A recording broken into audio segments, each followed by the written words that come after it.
Hello everyone, my name is Felicia and like you guys, I'm also preparing for a competitive exam. So मैं अपने notes किस तरीके से बनाती हूँ आज की वीडियो में मैं आपको ये बताऊंगी. So ये मेरे कुछ पुराने नोट्स हैं एंड ये मेरे रिसेंट वाले नोट्स हैं जिसको मैं आजकल बना रही हूँ करंट अफेयर्स के साथ लिंक करके. मैं आपको हर एक टॉपिक के बारे में बताऊंगी. So टाइम ना वेस्ट कर दो, लेट्स जस्ट बिगिन. तो सबसे पहले हम शुरू करते हैं अपने पुराने नोट्स से एंड देन उसके बाद मैं आपको अपने रिसेंट नोट्स दिखाऊंगी जो मैं अभी करेंटली बना रही हूँ. बिकॉज पहले जब मैं नोट्स बनाती थी, मैं सच बताऊँ तो मुझे इतना ज़्यादा आइडिया नहीं था. मेरे दिमाग में ऐसा होता था कि मतलब ये भी इम्पोर्टेंट है, ये भी इम्पोर्टेंट है, सब लिख लूँ. तो इसी वजह से मेरे पास इतने सारे रजिस्टर्स हो गए नोट्स के. एंड सच बताओ तो एक टाइम पे अब इतना सब इंसान नहीं कर सकता. मतलब अगर आपका एग्जाम आने वाला है, यू कैन नॉट रीड के आप सारे जो है मतलब नोट्स के साथ गुड चुको. इसी वजह से जो है फिर मैंने सोचा कि मैं एक नए नोट्स बनाऊं जो कि एक्चुअली खाली कीवर्ड्स उसका थोड़ा बहुत उसके साथ उसके बारे में मेंशन हो एंड इसके साथ साथ इसके अलावा मैं उसमें थोड़ी कुछ और करंट से रिलेटेड चीजें भी डालूं. ठीक है, तो पहले मैं आपको अपने पुराने नोट्स दिखाऊंगी, देन हम अपने नए नोट्स. चलिए स्टार्ट करते हैं. सो ये मेरे ज्योग्राफी के नोट्स हैं. बेसिकली ये मैंने एक डायरी में बनाना शुरू किया था स्टार्टिंग में कि मैंने ये जो मैप है इसमें मैंने इम्पोर्टेंट चीज़ें मेंशन कर दी थी, लाइक रिवर्स के बारे में और थोड़े बहुत माउंटेन पीस हो गया और ये सारी चीज़ें. तो ये पूरा इसमें है और यहाँ पे मैंने थोड़ा बहुत इसके बॉर्डर्स के बारे में मेंशन कर दिया था. देन ये मैंने कुछ से मैप बनाया है. अच्छा, अब आप मैप के डायग्राम में बिल्कुल भी मत जाना क्योंकि मेरी ड्राइंग बहुत ही ज्यादा खराब है. बट स्टिल मैंने कोशिश की थी, मैंने सोचा था कि एटलीस्ट जो मैप है उसमें हम लोग डायग्राम प्रैक्टिस कर लें.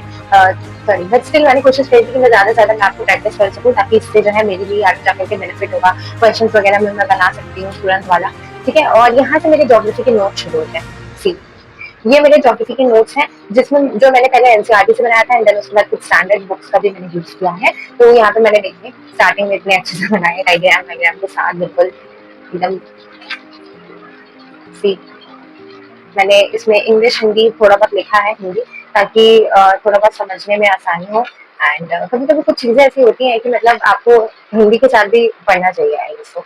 ये मेरा कुछ ये मैंने एक डायग्राम बनाया था जिसमें मैंने मेंशन किया था जो भी हमारे इंपॉर्टेंट रेंजेस हैं, जैसे हमारे हिमाचल और शिवालिक हो गया, फिर डेजर्ट हो गया. और बेसिकली ये हमारा जो एक फिजिकल फीचर होता है हमारे पूरे इंडिया का, तो उसका ये फिजिकल पूरा एक मैप था. एंड इसके बाद हम लोग आगे बढ़ते हैं. यहाँ पे मैंने थोड़ा बहुत इसके बारे में मानसून सिस्टम के बारे में बताया था. यहाँ पे मैंने थोड़ा इन्वायरमेंट के बारे में जो जो मैंने बेसिकली देखा एनसीईआरटी में मुझे इंपॉर्टेंट लगा तो मैंने उस तरीके के नोट्स यहाँ पे बना दिए. ठीक है, ये वॉल्केनो का डायग्राम है. वॉल्केनो है, ये मैग्मा है, किस तरीके से ये क्रस्ट है, कैसे यहाँ से क्रेटर है, लावा कहाँ से निकलता है, ऑल दैट. फिर ये एटमॉस्फेरिक वाला डायग्राम आता है, एटमॉस्फेयर वाला, इसमें कौन कौन सी गैसेस होती है उसका. देन वी हैव लेयर्स वाला मैंने ऐसे पूरा बना के रखा है. एंड ये मेरे कुछ और डायग्राम है. ये मेरा सॉइल ओरिजिन का डायग्राम है. एज यू कैन सी, ये डायग्राम है सॉइल ओरिजिन, मतलब सॉइल ओरिजिन वाला. और ये आपके मैंने यहाँ पे टाइप्स लिखे हुए हैं बेसिकली फ्लो चार्ट की हेल्प से. ठीक है, जितना ज्यादा फ्लो चार्ट है ये सारी चीजों का यूज करेंगे उतना ही ज्यादा अच्छा होगा. तो ऐसे मैंने अपनी ज्योग्राफी के जो मतलब नोट्स थे वो मैंने पहले ऐसे बनाए हुए थे. एंड इसको मैं रिवाइज करती हूँ ऐसा नहीं है, बट कई बार ऐसा होता है ना कि आप इतना सारा नहीं रिवाइज कर सकते क्योंकि ये बहुत बड़े नोट्स हैं. सी, इसमें 6 to 12 की पूरी ज्योग्राफी है. ये मेरा लैंड वाला डायग्राम, जो कॉन्टिनेंटल थ्योरी होती है हमारी, कॉन्टिनेंटल ड्रिफ्ट थ्योरी, तो ये उसका डायग्राम है. देन यहाँ पे इंडिया का कुछ मैंने रेंजेस यहाँ पे मेंशन कर दिया. तो एक बहुत लंबा हो जाता है, इतना सारा पढ़ना एक टाइम पे थोड़ा मुश्किल हो जाता है. तो रिसेंटली अभी मैंने फिजिकल फीचर से स्टार्ट किया हुआ है एंड इस टाइम पे मैं ज्योग्राफी के फिजिकल फीचर के नोट्स बना रही हूँ. इसमें मैंने देखी यहाँ पे मैंने लेयर्स वगैरह थोड़ी बताई हैं. ठीक है, और ये इस तरीके से मैंने पूरा सिर्फ पूरी चीजें नहीं लिखी है. पूरी जो कथा वगैरह हम लोग लिखते हैं तो इतना मैंने नहीं लिखा है. मैंने सिर्फ मेन मेन चीजें मेंशन की, जैसे बिग बैंग थ्योरी हो गया. तो बिग बैंग थ्योरी में किसने इसको प्रपोज किया था और क्या इसमें लिखा है. यूनिवर्स क्या होता है, एक सिंगुलर से पॉइंट से जो है ओरिजिनेट हुआ है, फिर वो एक्सपैंड होता जा रहा है, एक्सप्लोड हो रहा है, देन वो मैटर एक्सपैंड होता जा रहा है, कूल होता है, गैलेक्सी स्टार्स एंड प्लैनेट्स को फॉर्म करता है. इस चीज को प्रूफ के बारे में मेंशन कर दिया. फिर नेबुलर थ्योरी थोड़ी सी बता दी, मॉडर्न थ्योरी बता दी. तो मैंने इसमें पूरी कथा नहीं लिखी है, इसमें मैंने सिर्फ जो मेन मेन पॉइंट्स है उसी को मैंने यहाँ पे मेंशन किया हुआ है. जैसे कि अर्थक्वेक और मतलब अर्थ का, जैसे अब हर चीज एक दूसरे के साथ ज्योग्राफी में रिलेटेड होती है. तो एक अभी मैं सोचा कि एक चीज अलग एक दूसरे से, सब एक दूसरे से रिलेटेड है ना. एस वेव्स, जब आप एस वेव्स और ये एल वेव्स ये सब कुछ पढ़ोगे तो आपको पहले पहले लगेगा कि ये कितना कॉम्प्लिकेटेड टॉपिक है, बट एक्चुअली आप जब पढ़ोगे धीरे धीरे तो आपको पता चलेगा कि अर्थ के इंटीरियर का क्लू हमें इसी से मिलता है, तो ये कितना इंपॉर्टेंट टॉपिक है हमारे लिए, है ना। उसके अलावा यहाँ पे मैं थोड़ा ये लगा देती हूँ स्टिकी नोट्स, जैसे मैंने एक देखा था कि करंट अफेयर्स के से रिलेटेड मैं लगा देती हूँ। जैसे मैंने करंट अफेयर्स में देखा था कि माउंट इतना जो था वो आपका उसका वॉल्केनिक इरप्शन हुआ था जून में, तो उसके बारे में मैंने यहाँ पे मेंशन कर दिया कि अभी जून में हुआ था माउंट इतना का वॉल्केनिक इरप्शन, ठीक है। एंड इसके अलावा ये मेरा फ्लो चार्ट है जियोमॉर्फिक प्रोसेस का, कि वेदरिंग, मास फॉर्मेट, इरोजन, ये सब कैसे होता है। फिर उसके बाद यहाँ पे मैंने टाइप्स ऑफ अर्थक्वेक को मेंशन किया हुआ है कि उसके क्या, उसके कॉजेस के बेसिस पे, तो ये सब मैंने मेंशन किया। इसको मुझे यहाँ पे स्टिक करना है, बट अभी मैंने स्टिक नहीं किया है। उसके बाद ये मैंने थोड़ा ऐसे यहाँ पे बताया, हर चीज में मैंने यहाँ पे भी कोशिश करी कि मैं टेबल फॉर्मेट में या फ्लो चार्ट फॉर्मेट में बनाऊं, ताकि मुझे जब रिविजन करना हो तो मेरे लिए वो इजी हो जाए। जैसे मैंने यहाँ पे फ्लो चार्ट के फॉर्मेट में पूरा एक्सप्लेनेशन दिया है रॉक साइकिल का, ठीक है। और यहाँ पे मैंने जो लैंडफॉर्म्स इतने ज्यादा टफ लगते हैं ना, उसको मैंने यहाँ पे एकदम इजी वे में लिख दिया बिल्कुल, ताकि मैं इसको एक बार देखूँ और उसके बाद मुझे सारे लैंडफॉर्म्स जो है याद आ जाए, और लाइक इस तरीके से, ठीक है। सो ये थे मेरे ज्योग्राफी के अभी करंट वाले नोट्स जो मेरे मैं बना रही हूँ, वो यही है कि छोटी छोटी चीजों का एक्सप्लेनेशन, छोट एक कीवर्ड आपने लिया बस आप इसको थोड़ा सा एक्सप्लेन कर दो, खत्म। अब आप इसमें पूरी तरीके से, जैसे मैंने यहाँ पे पॉजिटिव आयोस वाला है, तो ये पॉइंट मुझे इंपॉर्टेंट लगा था, और साथ ही साथ 2019 में ऐसा हुआ था कि एल नीनो और पॉजिटिव आयोडी आयोडी की वजह से इंडिया में जो है मानसून एकदम नॉर्मल आया था, तो इसको मैंने यहाँ पे मेंशन कर दिया, ठीक है। और बाकी यहाँ पे मैंने थोड़ा बहुत बाकी यहाँ पे मैंने एक साइक्लोन से रिलेटेड मुझे ऐसा लगा इम्पोर्टेंट लगा, तो पहले मैंने ये साइक्लोन थोड़ा बहुत लिखा, साइक्लोन और सारी चीजों के बारे में, तो मैंने इसे थोड़ा सा एक्सप्लेन कर दिया ताकि इजी हो जाए हमारे लिए याद करना कि साइक्लोन कैसे, साइक्लोन में क्या होगा, एयर राइज होगी, रेनफॉल हो जाएगा।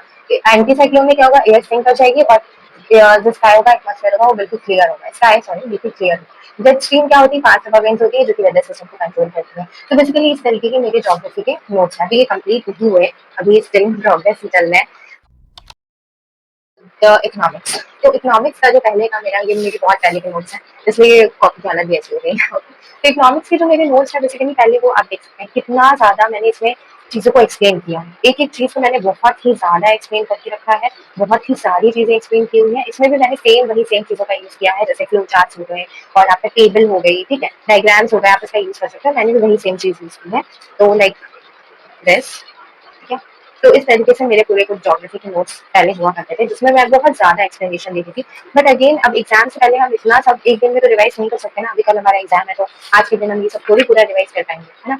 तो इसका भी सॉल्यूशन निकाला ज्योग्राफी की तरह, मैंने इसके नोट्स बनाया, और ये है मेरे इकोनॉमिक्स के नोट्स, ठीक है। इसमें भी मैंने अगेन जैसे इकोनॉमिक्स लिया, उसकी एक छोटी सी डेफिनेशन यहाँ मेंशन कर दी, टाइप्स ऑफ इकोनॉमिक्स। इस तरीके से मैंने एक मतलब एक पार्ट लिया, उसकी छोटी छोटी डेफिनेशन, इंपॉर्टेंट फॉर्मूलाज, और जैसे कुछ और इंपॉर्टेंट चीजें आती तो वो सब मैंने यहाँ पे मेंशन करके रखा है, और मैंने इसमें कुछ भी एक्स्ट्रा नहीं डाला है। जैसे आप देख रहे हैं मैंने इसमें कुछ भी एक्स्ट्रा नहीं डाला है, जैसे लॉजिस्टिक कॉस्ट है तो बस लॉजिस्टिक कॉस्ट क्या होती है वो मेंशन कर दिया। इस टाइम पे जो करंट से रिलेटेड मैंने यहाँ पे लिखा है, तो करंट में जो है यूएस, जर्मनी, जापान की लॉजिस्टिक कॉस्ट 8 से 9% ऑफ जीडीपी, बट इंडिया की बहुत ज्यादा है। ऐसा क्यों? क्योंकि इंडिया के प्रोडक्ट लेस कॉम्पिटेटिव होते हैं ग्लोबल मार्केट में, बस इतना लिखना है। लेकिन अगर मेरे नोट्स में हम देखेंगे तो शायद उसमें पता नहीं कितने ही लंबे एक्सप्लेनेशन लिखे होंगे, ऐसा होता है वैसा होता है, फिर किसी वजह से ऐसा होता है। एंड देन यहाँ पे मैंने देखी जैसे कि यहाँ पे दिया था वर्ल्ड बैंक के बारे में थोड़ा बहुत मेंशन था, तो मैंने बता दिया कि लो प्रोडक्टिविटी वगैरह क्यों होती है, ठीक है। एंड देन यहाँ पे मैंने कुछ फॉर्मूलाज बताए हैं, और फिर उसके बाद यहाँ पे कर्व आ जाता है, फिलिप्स नहीं, और फिर यहाँ पे कर्व आ जाता है, एंजल्स लॉ आता है पॉवर्टी वाला, और उसके बाद ये हमारे कुछ इन्फ्लेशन आ जाते हैं, टाइप्स ऑफ इन्फ्लेशन, और फिर क्या कॉजेज है इन्फ्लेशन की, किस तरीके से हम इन्फ्लेशन को कंट्रोल कर सकते हैं, क्या क्या इम्पैक्ट होता है इसका। इसमें मैंने पूरी कथा नहीं लिखी है, सिर्फ पॉइंट्स लिखे, सिर्फ पॉइंट्स लिखे। फिर ये मॉनेटरी पॉलिसी वाला आ जाता है कि मॉनेटरी पॉलिसी जो होती है ये क्या होती है, इसमें क्या क्या टूल्स हैं, क्या इंक्रीज करेंगे तो क्या हो जाएगा। इसका मैंने एक वीडियो भी डाला था अपने दूसरे चैनल पे, जिसमें मैंने मॉनेटरी पॉलिसी एंड आरबीआई दोनों को एक्सप्लेन किया है।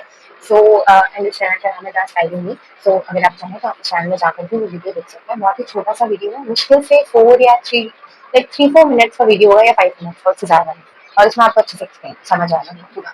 एंड देन उसके बाद मैंने आपको थोड़ा टाइप्स ऑफ मॉनेटरी पॉलिसी और फिजिकल पॉलिसी बताया, शेड्यूल बैंक्स बताया, है ना। और इन सब में आप, मैं इसी वजह से जोन कर करके दिखा रही हूँ ताकि आप लोगों को समझ आए कि मैंने पूरी चीजें यहाँ पे मेंशन नहीं करी है। जैसे आरबीआई जो है वो आप देखिए मेरा यहाँ पे शुरू हुआ है आरबीआई, यहाँ पे, ठीक है, और यहाँ पे मेरा आरबीआई खत्म हो चुका है, यहाँ पे मेरा आरबीआई खत्म हो चुका है। तो आप समझ रहे हैं मैंने सिर्फ इतने में आरबीआई को पूरा एक्सप्लेन कर दिया, आरबीआई में क्या क्या होता है, आरबीआई क्या है, आरबीआई जैसे यूपीएससी हमेशा इस टाइप के क्वेश्चन पूछते हैं, तो मैंने सिर्फ इंपॉर्टेंट पॉइंट्स लिखा और कुछ भी इसमें नहीं लिखा। सिर्फ डेवलपमेंट बैंक के बारे में मेंशन करना था तो मैंने उसके बारे में एक्सप्लेन कर दिया, तो इंडस्ट्रीज के बारे में था, इंडस्ट्रीज के बारे में। और सबसे इम्पोर्टेंट पता है क्या, अगर आप यूपीएससी की प्रिपरेशन कर रहे हैं तो सबसे इम्पोर्टेंट ये है कि आप स्कीम्स को याद रखें, है ना। और स्कीम्स को याद रखना बहुत ज्यादा जरूरी है। जब भी आप जैसे इंडस्ट्री आपने पढ़ा, अब इंडस्ट्री की ग्रोथ के लिए गवर्नमेंट ने क्या क्या स्कीम्स निकाली है, ठीक है। इंडस्ट्रियल पॉलिसी आपको पता होना चाहिए, इंडस्ट्रियल पॉलिसी क्या है। और उसके बाद जैसे अभी रिसेंट में कुछ इंडेक्स वगैरह आया हो, ऐसा कुछ हो, तो उसके बारे में आप याद रखिए, है ना। जरूरी नहीं है कि आप बहुत सारी चीजें याद रखें, बहुत सारी चीजें याद रखना इंपॉर्टेंट है। इंपॉर्टेंट सिर्फ इतना है कि आप ज्यादा से ज्यादा मतलब चीजों को, मतलब ज्यादा से ज्यादा चीजें याद रखना इंपॉर्टेंट है। इंपॉर्टेंट ये है कि आपको करंट के साथ चलना, ठीक है, पॉलिसीज इन सारी चीजों के साथ चलना। सो या जैसे डीपीआईआईटी के द्वारा रिकॉग्नाइज हुआ, एंड एट लास्ट मैंने हर एक उसमें स्कीम्स लिखी ही लिखी। जैसे मैंने यहाँ पे एग्रीकल्चर की पॉलिसीज के बारे में लिखा है, देख सकते हैं आप, नेशनल एग्रीकल्चर पॉलिसी। फिर उसके बाद मैंने थोड़ा सा ऊपर यहाँ पे पीएम गवर्नमेंट की स्कीम, पीएम किसान, पीएम कृषि सिंचाई योजना, ठीक है, और सॉइल हेल्थ कार्ड स्कीम है हमारे पास, एमएसएमई क्या है, एग्रीकल्चर प्रोड्यूस मार्केट कमेटी क्या है। तो ये सारी चीजें मैंने थोड़ी बहुत एक्सप्लेन करी है, और इसके क्या ऑब्जेक्टिव्स हैं और इसके क्या लिमिटेशंस हैं, सब कुछ मैंने एक्सप्लेन किया। फिर ई नाम क्या है, अभी electronic national agriculture market start हुई, जिसमें मतलब इलेक्ट्रॉनिक मंडी बेसिकली होता है कि वहाँ पे आप अपने जो भी ट्रेडिंग प्लेटफॉर्म जैसा है, फार्मर जो भी अपना प्रोड्यूस है वो वहाँ पे बेच सकते हैं बेसिकली। और एक 1.8 करोड़ प्लस फार्मर सिटीज का पहुंच गई, ये जरूरी है लिखना, करेंट के साथ लिखना इज वेरी वेरी इंपॉर्टेंट। फिर यहाँ पे मैंने इंक्लूसिव ग्रोथ का बोल लिया था, तो इंक्लूसिव ग्रोथ के बारे में मैंने यहाँ पे मेंशन किया, ठीक है। लाइक इंडिया जैसे पावर सेक्टर रिफॉर्म्स है, तो India third largest sector reforms. तो इस तरीके से बेसिकली यहाँ पे ये है, और फिर यहाँ पे इंफ्रास्ट्रक्चर पर यहाँ पे मेरी प्लानिंग वाली आ जाती है। ये पूरा मैंने planning committee, planning commission, planning कैसे क्या होता है, ये सारी चीजें एक्सप्लेन की हैं। और ये थोड़ी बहुत गवर्नमेंट की स्कीम्स जो मेरी छूट गई थी वो मैंने क्लास लिखी है। बस इतने ही मेरे इकोनॉमिक्स के नोट्स हैं, जो आप देख रहे हो मैंने खा दिया, बस इतने इतने नोट्स सिर्फ मेरे इतने नोट्स जो है वही मेरे इकोनॉमिक्स के नोट्स हैं। और लेकिन जब हम बात कर रहे थे ये वाले नोट्स की, तो ये देखो इसकी कॉपी देखो, ये मेरे ये मेरे पुराने वाले नोट्स, लाइक कितने बड़े नोट्स, ठीक है। और ये जो है ये मेरे अभी रिसेंट के नोट्स हैं, इतने से, जो कि काफी है। अगर आप सिर्फ इतना पढ़ लो बस, इससे आपका इकोनॉमिक्स निकल जाएगा आराम से। इसमें सिर्फ इतनी बने, बट स्टिल ये इस वाले नोट्स की जो डायरी है बेसिकली, इससे तो ये बेटर नहीं है जो इतने ज्यादा। अगर मैं हिस्ट्री की बात करूँ तो अभी हिस्ट्री के मेरे पुराने ही नोट्स अभी हैं मेरे पास, मैंने कोई नया नोट नहीं बनाया है। तो मैंने कोई नए नोट्स नहीं बनाए हिस्ट्री में, मेरे पास ये ही पुराने हैं जो मैंने इतने लंबे लंबे लिखे हुए थे। बट हिस्ट्री क्योंकि मेरा सब्जेक्ट भी रहा है, तो इसलिए मुझे काफी ज्यादा प्रिपेयर है हिस्ट्री, तो इसलिए मैं इतना हिस्ट्री को अभी मतलब उसके नोट्स पे इतना फोकस नहीं कर रही हूँ। मुझे मेन फोकस इन सब पे करना है। बाकी मैं आपको दिखाती हूँ, चलिए मेरे मेडिवल इंडिया के नोट्स हैं, ठीक है। और ये भी देखिए पूरे भरे हुए हैं तक, मतलब ये सब भरे हुए हैं तक, मैंने पता नहीं क्या क्या इसमें लेकर के रखा है, इवन आई एम शॉक्ड कि ये क्या है। और ये मेरे थोड़े से नोट्स हैं आपके मेडिवल इंडिया के भी हैं इसमें, और इसमें एंशिएंट इंडिया के भी हैं। ये इसमें थोड़ा आपको मिल जाएगा मॉडर्न इंडिया, मतलब ये तीनों को कंपाइल करके बनाया गया है, कंपाइलेशन वाले नोट्स, जिसमें मैंने भक्ति पीरियड ये सब कुछ बताया। इसमें राइटिंग बहुत गंदी बनाई गई है। ये है मेरे पॉलिटी के नोट्स, एंड इसमें मैंने बेसिकली जो भी हमारे कमीशन थे उनके बारे में लिखा था, कॉन्स्टिट्यूशनल और जो स्टैट्यूटरी बॉडीज होती हैं उनके बारे में मैंने मेंशन किया हुआ है। और मुझे ऐसा लगा था ये सब बहुत इंपॉर्टेंट है, जैसे national human right, state human right क्या है, ठीक है, और सेंट्रल विजिलेंस ऑफिसर का क्या काम होता है, सेंट्रल विजिलेंस ऑफिसर कमीशन क्या होता है। फिर मैंने कॉन्स्टिट्यूशन के बारे में मेंशन किया था, कॉन्स्टिट्यूशन क्या है ये, एंड थोड़ा बहुत और भी चीजें हैं इसमें, जैसे आर्टिकल्स के बारे में मेंशन है, लाइक ओके, पार्लियामेंट और आर्टिकल्स हो गया, ये सारी चीजें। फिर यहाँ से मैंने अपना ये मेरा खत्म हो गया था इलेक्शंस तक। फिर यहाँ से मैंने इंटरनेशनल रिलेशन स्टार्ट किया था। इंटरनेशनल रिलेशन में मैंने बहुत इंपॉर्टेंट चीजें यहाँ पे लिखी हैं, जैसे डायस्पोरा इशू और रशिया यूक्रेन का वॉर हुआ, तो उसके बारे में मैंने यहाँ तक पूरा एक्सप्लेन किया हुआ है, क्योंकि ये टॉपिक हमेशा ट्रेंडिंग में रहता है, रशिया यूक्रेन का वॉर। तो इसी वजह से जो है इसका पढ़ना बहुत ही ज़्यादा इम्पोर्टेंट है।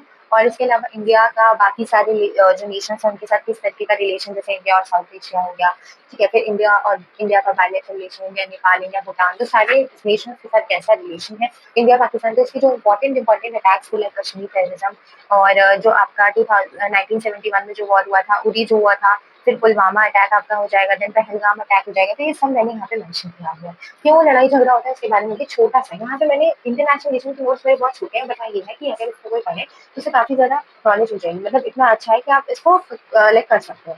अगर आप नेट वगैरह का एग्जाम देने चाहो तो आप आराम से ये कर सकते हो। सो या इस तरीके से मैंने ये नोट्स बना के रखे हैं, मेरे इंटरनेशनल रिलेशन के नोट्स, एक्चुअली ये बहुत लंबे नोट्स हैं। यहाँ पे मैंने कुछ इंपॉर्टेंट केसेस के बारे में मेंशन किया था, वैसे तो इंपॉर्टेंट केसेस से मेरे पास एक अलग अपना दूसरा मैंने बना करके रखा है, बट यहाँ पे मैंने मेंशन कर दिया था। और इसके अलावा बस इतना ही है, यहाँ तक है मेरे पूरे इंटरनेशनल रिलेशंस के नोट्स।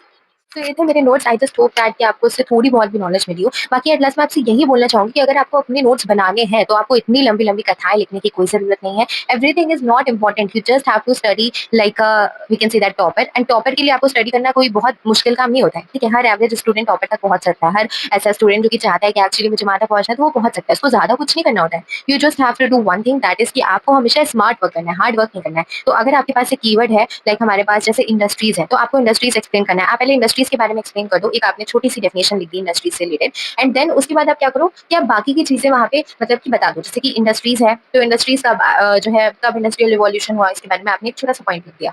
छोटा सा पॉइंट नहीं, but we can say that 2 से 3 लाइंस आपने लिख दी। फिर जब मतलब गवर्नमेंट, जब इंडिया में इंडस्ट्रियलाइजेशन आया उसके बाद जब ब्रिटिश गवर्नमेंट चली जाती है, फिर हमारी गवर्नमेंट किस तरीके की पॉलिसीज अपनाती है, जैसे इंडस्ट्रियल पॉलिसी 1948 और इंडस्ट्रियल पॉलिसी जो बाकी की आती है, तो वो सारी आप एक्सप्लेन करो, ठीक है। उसके बाद अभी तक गवर्नमेंट ने क्या पॉलिसीज, क्या स्कीम जो है निकाली है इंडस्ट्रीज के डेवलपमेंट के लिए, इंडस्ट्रीज की ग्रोथ के लिए, आप उस चीज को एक्सप्लेन करो। एंड देन वो एक्सप्लेन करने के बाद अभी क्या क्या चैलेंजेस इंडस्ट्रीज फेस करती है उसके बारे में आप एक्सप्लेन कर दो। एंड तो क्या हमें ऐसा करना चाहिए जिससे कि जो भी चैलेंजेस इंडस्ट्रीज फेस करती है एक्चुअली हम जो है उन सारे चैलेंजेस के साथ ओवरकम कर सकें। तो ये सारी चीजें आप एक्सप्लेन कर दो। बस आपको सिर्फ इतना ही लिखना है, ठीक है। आपको इसमें बहुत लंबी लंबी डेफिनेशन नहीं लिखनी है, सिर्फ पॉइंट पॉइंट पॉइंट पॉइंट लिखना है, टू द पॉइंट चीजें लिखनी है, कुछ भी डेफिनेशन वगैरह नहीं लिखनी, जैसे मैंने भी आपको नोट्स बताया। इसके अलावा अगर आपको ये नोट्स अपने लाइक आपको इन नोट्स का पीडीएफ चाहिए तो आप मुझे कमेंट सेक्शन में बताइएगा। मैं डेफिनेटली इंस्टाग्राम में इन नोट्स का पीडीएफ आपको सेंड कर दूंगी। एंड मेरी इंस्टाग्राम आईडी मैं नीचे मेंशन कर दूंगी कमेंट सेक्शन में। जो भी कमेंट करेगा मैं उसे मेंशन कर दूंगी इंस्टाग्राम आईडी, आप मुझे वहां जाइए, फॉलो करिए या ना भी करिए बस आप नोट्स ले लीजिए। एंड इसके अलावा मैं ये बोलूंगी कि अगर आरबीआई एंड मॉनेटरी पॉलिसी की आपको बहुत ही ज्यादा टफ टॉपिक लगता है ना, तो आप बस मेरा वीडियो देख लेना।